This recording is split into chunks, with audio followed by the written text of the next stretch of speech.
College के पहले दिन लड़की को अपने बॉयफ्रेंड का ब्रेकअप मैसेज मिला। उसे लगा कि लड़की का परिवार बहुत गरीब है, इसलिए उसने रिश्ता खत्म कर दिया। लेकिन अगले ही दिन जब लड़की एक लग्जरी कार से कॉलेज पहुंची तो लड़का हैरान रह गया। उसे अपनी गलती का एहसास होने लगा। उसने गुस्से में पूछा, तुमने मुझसे झूठ क्यों बोला? तुमने कहा था कि तुम्हारे पापा ने तुम्हारी पढ़ाई के लिए अपना घर बेच दिया। असल में लड़की के पापा एक बड़े बिल्डर थे। वे जमीन और घर खरीदने बेचने का काम करते थे। कॉलेज के पहले दिन लड़की के पापा ने जानबूझकर कहा, मैंने तुम्हारी पढ़ाई के लिए अपना घर बेच दिया है, अब तुम्हें मन लगाकर पढ़ना होगा। उनकी बात पास खड़े लड़के ने भी सुन ली। उससे 1 घंटे पहले लड़की ने अपने बॉयफ्रेंड से उसे कॉलेज छोड़ने के लिए कहा था, लेकिन उसके पापा बोले, मैं खुद तुम्हें छोड़ने चलूंगा। दोनों तेज धूप में लगभग 10 किलोमीटर पैदल चले।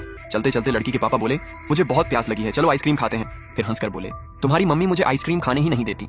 लड़की मुस्कुराई। उसे पता था कि उसकी मम्मी सिर्फ उनकी सेहत की चिंता करती है। वह मजाक में बोली, आइसक्रीम बहुत महंगी है, हमारे पास इतने पैसे नहीं है। फिर हंसते हुए बोली, जब मैं पढ़ाई पूरी करके कमाने लगूंगी तब मैं आपको रोज आइसक्रीम खिलाऊंगी।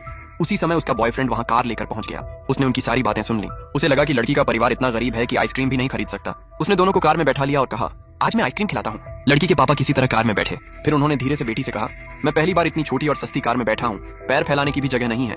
उन्होंने कार के अंदर देखा और पूछा, ये कार कितने की है? लड़के ने जवाब नहीं दिया। वह सिर्फ बोला, अगर आपको पसंद है तो कभी भी इसमें बैठ सकते हैं। लेकिन मन ही मन वह उनका मजाक उड़ा रहा था। उसे लगा कि अगर उसने लड़की से शादी की तो उसे पूरे परिवार का खर्च उठाना पड़ेगा। कुछ देर बाद वे कॉलेज पहुंच गए। लड़की के पापा फिर बोले, मैंने तुम्हारी पढ़ाई के लिए घर बेच दिया है, इस मौके की कीमत समझना। उन्होंने यह बात जानबूझकर इतनी जोर से कही कि लड़का सुन ले। लड़के ने उनकी बात सच मान ली। उसे लगा कि आगे चलकर उसे लड़की और उसके परिवार दोनों की जिम्मेदारी उठानी पड़ेगी, इसलिए उसने बहाना बनाया कि उसे जरूरी काम है और वहां से चला गया। लड़की के पापा सब समझ गए। उन्होंने हंसते हुए कहा, तुम्हारी मम्मी की पसंद तुमसे कहीं बेहतर थी। लेकिन लड़की ने उनकी बात पर ध्यान नहीं दिया। जब वह हॉस्टल पहुंची तो वहां बहुत भीड़ लगी थी। पता चला कि हॉस्टल में एक अमीर लड़की रहने आई है। उसके साथ बहुत सारे सूटकेस थे। एक लड़की ने उससे मजाक में कहा, सुना है आज एक हैंडसम लड़के ने तुमसे वीचाइट मांगा। जब लड़की ने नाम सुना तो वह चौंक गई। वह उसका बॉयफ्रेंड था। उसने तुरंत फोन निकाला, लेकिन तभी उसे उसका ब्रेकअप मैसेज दिख गया। मैसेज में लड़के ने लिखा था, अब मैं शादी के बारे में सोच रहा हूँ।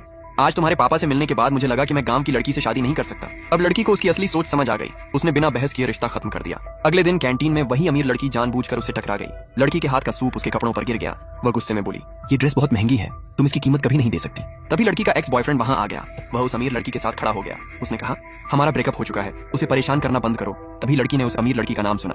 उसका नाम लिसा था। उसे याद आया कि उनके घर की नौकरानी की बेटी का नाम भी लिसा है। नौकरानी अक्सर उसके पुराने कपड़े अपने घर ले जाती थी। तब लड़की को समझ आया कि लिसा ने जो ड्रेस पहन रखी है वह पहले उसकी थी। उस पर पहले से दाग भी लगा था। मतलब सब लोग जिसे अमीर समझ रहे थे वह सिर्फ दिखावा कर रही थी। उसके सारे कपड़े पहले लड़की के ही थे। लड़की मुस्कुराई। उसे दोनों से बहस करने की जरूरत नहीं लगी। वह वहां से चली गई। उसे इंतजार था कि जब उसके एक्स को सच्चाई पता चलेगी तब उसके चेहरे का रंग कैसा होगा। अगले दिन लड़की ने सच्चाई छिपाना बंद कर दिया। वह अपनी लग्जरी कार से कॉलेज पहुंची। उसे देखते ही उसका एक्स गुस्से में बोला, तुमने झूठ क्यों बोला कि तुम्हारा परिवार गरीब है? तुमने तो कहा था कि तुम्हारे पापा ने पढ़ाई के लिए घर बेच दिया। लड़की मुस्कुराई और बोली, हमारा परिवार रियल एस्टेट का काम करता है। हम जब भी कोई प्रॉपर्टी बेचते हैं तभी नई चीजें खरीदते हैं।